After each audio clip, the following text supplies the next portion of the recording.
안녕하십니까. 허완TV의 허완입니다.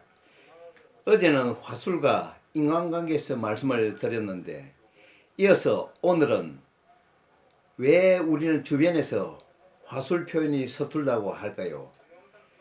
예컨대 수학 문제를 풀려면 공식을 알아야 되고, 요리하는 법을 모르고서는 제대로 요리를 할 수 없듯이 표현을 원리는 우리는 모르고 말하는 사람은 서툴 수밖에 없습니다. 말을 하는 사람은 수없이 많지만 효과적이고 설득 있게 말하는 사람은 적다고 생각합니다. 그러면 우리들은 어떻게 상대방이 알기 쉽고 설득력 있게 표현해야 할까요? 화술 표현의 원리에 대해 어떻게 멋들어지게 말하고 모인 사람들을 쉽게 감동시킬 수 있는 화술 표현 방법을 우리는 생각해 봐야 됩니다. 모든 학문에는 그 지름길인 오묘한 원리가 숨겨져 있습니다.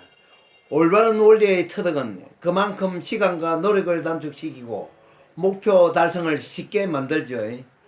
감정 표현의 원리는 단순한 목소리에만 내지 말고 말하려는 내용을 머릿속에 그리며 감정이 깃든 목소리로 표현해야 됩니다. 자연의 꽃이 아닌 조화에는 생명력이 없습니다. 전구의 생명은 빛과 열을 방산시키는 필라멘트에 있지 유리 그 자체에 있는 것이 아닙니다. 이와 같이 감정이 깃들지 않는 단순한 목소리의 표현은 살아있는 화술이라고 볼 수 없는 것입니다. 그렇다면 어떻게 표현을 해야 감정이 잡힌 화술이 될까요? 골목길에서 싸우는 양아치들 관찰해 봅시다. 패맞고 도망가는 사람일수록 죽여 하고 소리를 지릅니다. 과연 죽일 수 있는 건 아니지요. 소리만 높인다고 감정이 잡히지는 않습니다. 그것은 강조입니다. 감정 표현을 제일 잘하는 사람은 방송국의 성우들입니다. 언젠가 성우시험에 이런 문제가 나왔다고 합니다. 간단한 배경 설명에 칼을 든 적에게 쫓기는 사람이 도망치다 보니 눈앞에는 강이 가로막히고 행운인지 불행인지 강 위에는 나룻배가 떠 있었습니다. 배를 타면 살고 못타면 죽습니다. 이런 상황 설명 다음에 대사는 한마디 나룻배 많은 응시자들은 저마다 나룻배 하고 고저장단에 신경을 쓰고 있었습니다. 그런데 한 응시자가 마이크 앞에 서더니 헉 숨을 쉬고 나룻배 하고 감정을 넣어 표현했습니다. 시험 문제지에 대사는 없었지만 도망을 치는 사람이 당연히 숨이 찰 수밖에 없지 않겠습니까? 이렇던 감정 표현이란 글자를 정확하게 발음하는 데 있지 않고 그럴듯하게 표현하는 데 묘미가 있을 것입니다. 진실과 감정 그리고 열성이 깃든 말이란 큰 것은 크게 작은 것은 작게 빠른 것은 빠르게 슬픈 것은 슬프게 인간의 감정이나 사물의 상태를 사실처럼 느끼도록 표현하는 것입니다. 같은 말이라도 감정이 깃든 화술만이 사람들을 감동시킵니다.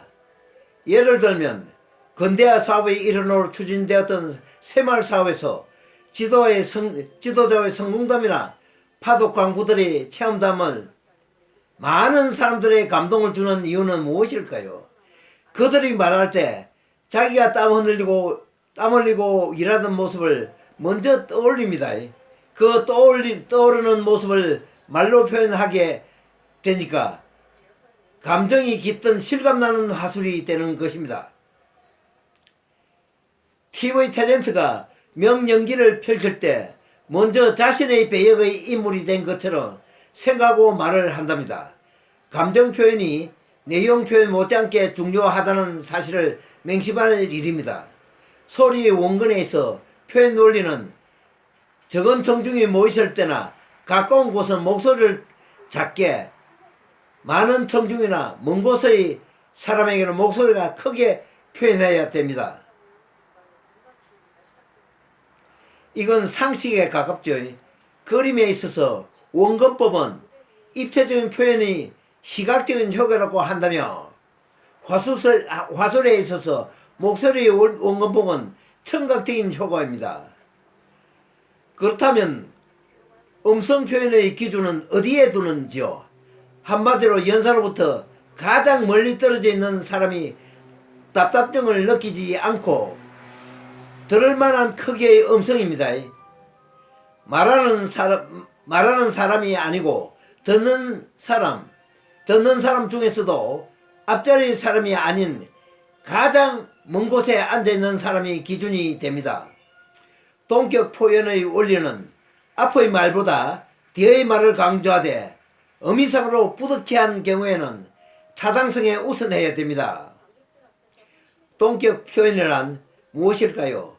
동격이란 강조를 위한 수사로서 같은 낱말이나 어구의 반복, 비슷한 낱말이나 어구의 나열, 정반대되는 낱말이나 어구의 나열 등을 말합니다. 예를 들면 부디, 꼭이야 꼭, 역사와 전통, 민주와 공산, 내 조국 대한민국 등등입니다. 지금까지 화술 표현 중요한 5가지 정도를 살펴보았습니다. 원리에 맞춰 익숙하게 되기까지 연습을 거듭해야 합니다. 오늘은 이만 끝마치겠습니다.